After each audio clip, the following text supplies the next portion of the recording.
بھی نیچے رہ گئی، فاصلہ بھی طے ہو چکا۔ اور یہاں خاص بات آپ کو مہیا کرتا ہوں کہ یہ رات کا بڑے توجہ سے بات سنیے، میرے شہر کی نگاہ کا صدقہ ہے۔ اللہ فرماتا ہے کہ رات کے تھوڑے سے حصے میں سیر کروائی، رات کے تھوڑے سے حصے میں سیر کروائی، مختصر سے وقت میں۔ بڑی خاص بات ہے، اور اس بات کا حق یہ ہے کہ میں آپ سے ایڈوانس کہتا ہوں کہ یہ سبحان اللہ،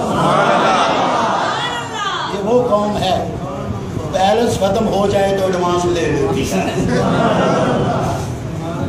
تو ایڈوانس سبحان اللہ نہیں کہہ سکتے۔ یہ جو رب نے کہا ہے نا قرآن میں، لیلا لیلا، رات کا تھوڑا سا حصہ، یہ تھوڑا سا حصہ مکہ سے لے کر سدرا اور سدرا سے لے کر واپس مکہ تک میں سفر صرف ہوا ہے، آگے تو لگا ہی نہیں ہے، کیونکہ زمانہ تو یہاں ختم ہو گیا تھا، وقت تو یہاں پر ختم ہو گیا تھا، فاصلہ تو یہاں پر ختم ہو گیا تھا، آگے تو نہ کوئی فاصلہ تھا، نہ کوئی چہر تھی، نہ وہاں چھت تھا، نہ گھر تھا، نہ تہر تھا، نہ خوف تھا، نہ دائیں تھا، نہ بائیں تھا، بس ایک رب العالمین تھا، اس رحمت للعالمین تھا۔ یہ جہاں سے لے کر سدرا تک اور سدرا سے لے کر یہاں تک جتنا وقت لگا ہے، یہ ہے تھوڑا سا رات کا حصہ۔ وہاں تو دن بھی نہیں تھا، اس کو اگر کوئی شمار کرتا ہے تو کیا سدرا سے آگے رات تھی؟ بولیے، گفتگو کی سمجھ آ رہی ہے؟ آگے تو رات ہی نہیں تھی، جب رات ہی نہیں تھی تو پھر اس رات کا حصہ کیسے ہو سکتا ہے؟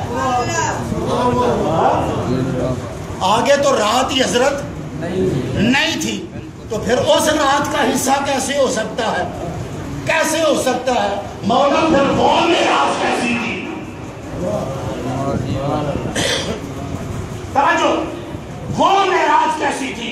فرمایا وہ معراج ایسی تھی جس میں ہماری جنتیں بھی تھی، ہماری خدمتیں بھی تھی، جس میں قرب ہی قرب تھا، جس میں تڑپ ہی تڑپ تھی، طلب ہی طلب تھی، تمنا ہی تمنا۔ اچھا مولا تیری طلب تمنا کی بات بعد میں کرتے ہیں، ذرا یہ تو بتا کہ جب کوئی مقام کا وکیل مقام سے باہر نکلتا ہے اور لا مقام میں پہنچتا ہے، سننا چاہتے ہیں؟ جی، حضور ہے مقام کے مقیم، وہی لا مقام کے مقیم ہوئے۔